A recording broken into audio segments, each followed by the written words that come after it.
The decomposing body of a young man who had been missing for nearly 2 months has been found in his own home after neighbors broke into his house. Stories like this are why we should be very careful who we let into our home, because sources are claiming that there is a high chance it was his friend or roommate who may have done this to this young man. The deceased was identified as 32-year-old Gerald Tigger, who was said to be a trader into the selling of plastic bag in the market.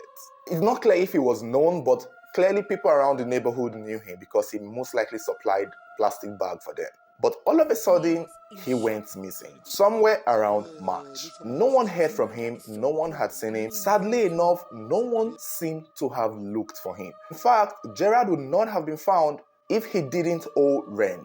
It was when the landlord of the property where he stayed at realized that one of her tenants hadn't paid rent. And when she identified the tenant to be Gerald, she started looking for him too. When they went to his apartment, that was when they realized some kind of offensive odor coming out of the room. With the orders of the landlord, they broke into the apartment and traced the smell into a drum inside the room meant for storing water. Upon opening the drum, they saw this man's body tied up, brutalized, and already in an advanced stage of decomposition. Immediately, the right authorities were called and the body was evacuated and observed. And according to a medical practitioner there, he was able to deduct that the man had been dead for nearly 2 months and he had been tied up and beaten, most likely brutalized with a weapon, because in the drum or where his body was kept, there were lots of blood. The examiner could also deduct that the young man may have also tried fighting for his life, which means he fought back whoever was his attacker, but clearly did not succeed. Even the condition of his room could also tell that there was a big fight that happened before eventually he was killed. Another thing again that people are raising eyebrows is the fact that there's a chance this man's parents or this young man's parents did not know where he lived. His father also spoke to the press and he was able to tell the people that he had been looking for his son also, but did not know where the son lived, that he was going around sharing pictures of his son, that he hadn't heard from his son, he hadn't spoken to his son in a while, and did not know where the son lived. And when he came to that area where Gerald's body was found, weeks before his body was found, he showed people around the picture and they were like, oh, they know the guy that lives here, but they haven't seen him. But when they do see him, they'll call the father. And that was how Gerald's father left a picture of Gerald and went about his day, because they know Gerald, but they weren't particularly sure where he lived. He was probably one of those people you just say hi, good morning to, and you never really know details about the person until apparently such an incident.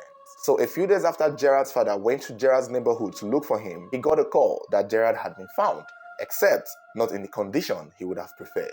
Although the major news outlets in Douala, Cameroon had not specified the possible cause or the possible person or a possible suspect, people on the internet are speculating that it could have been his roommate. Gerald had someone he lived and shared the apartment with, and as at the time Gerald went missing, that said roommate also went missing. And funny enough, I don't doubt that.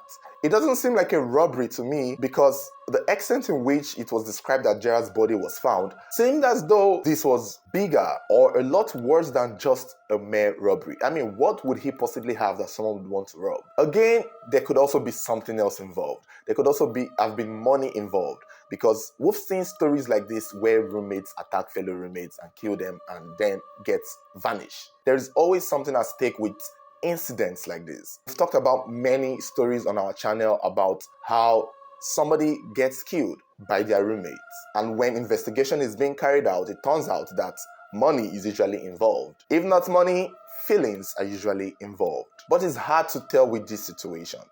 It seemed to me that Gerald's life may have been private. For him to have gone missing for nearly 2 months and nobody thought to check his house, even his own parents did not know where his house was, it's clear that this guy was probably living he had a private or secret life that he didn't want anyone to come into.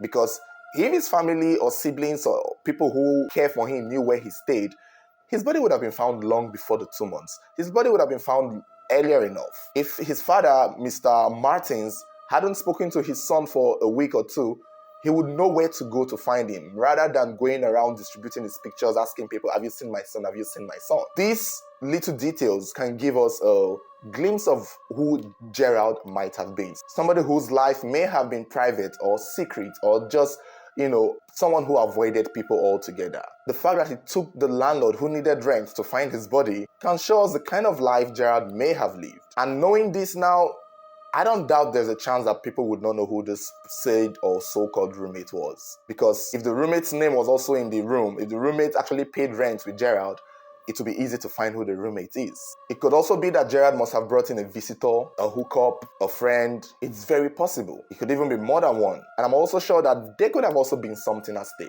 Maybe money. Usually money. Another possible explanation, given the condition of his body, tied up, beaten, and stuffed in a drum, the police in Cameroon are suspecting that it also could have been more than one person. Not just one roommate, maybe 2 or 3. Not sure or not clear how many people he shared his apartment with, but there's a chance that more than one person did it.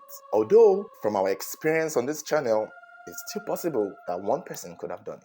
Saying that a weapon was used, it's easy to bring down a grown man if you are fighting him with a weapon. That would also give him a fighting chance too. Hence the reason why his apartment was scattered, hence the reason why the examiner suspects that given the situation of his body and the condition of his apartment, he also fought back. We've seen this many times. Could it be one person? Yes. Could it be more than one person? Possibly. But then I feel it's one person. One person could have done it, as long as there is a weapon involved. It's just unfortunate and sad that this had to happen to a young man who was most likely just trying to live a peaceful private life. And hopefully people who know him would be able to identify his so-called roommate. Maybe the roommate would know something or know people. It has been 2 months now. If he wanted to escape or go far, he would have gone very far. But at least his identity should be found. His identity should be revealed. His identity should be investigated. Whoever Gerald shared a room with must be found and held accountable to at least say what happened to Gerald. And maybe properly investigated too. Bank statements, bank transfer documents could also help the police too if they're going around that route. Phone calls could help too. And I'm sure neighbors and people who are saying that he had a roommate, those people could also help piece the puzzle together, because somebody did kill this man and that person needs to be found and held accountable. Flip side, a lot of people have raised concern in the way Gerald may have lived his life, as private or possibly secret as it is, that nobody actually knew where he stayed. I mean, nobody who was close to him or his family members did not know where he stayed.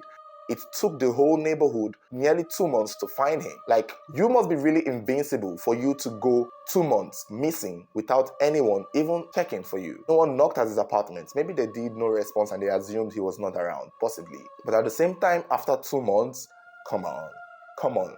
I feel like the search for this young man should have been done earlier. And this would probably make a lot of people reflect on their life, because many people still live this life of privacy, secrecy, and it can get really, really extreme, because when it's time for you to request help or when something happens to you, it might take forever. I mean, we've seen this story of a young man who went missing in his apartment for 2 years.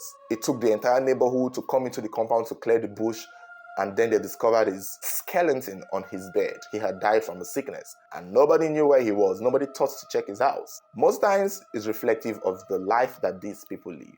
A private, most secretive life might not just be the best, because in the end, we all need people. But you guys let me know what you think. Let me know your thoughts. Don't forget to like, give this video a thumbs up, subscribe if you haven't subscribed, and turn on the notification bell should there be any future updates. You'll be the first to get notified. Thank you guys for watching.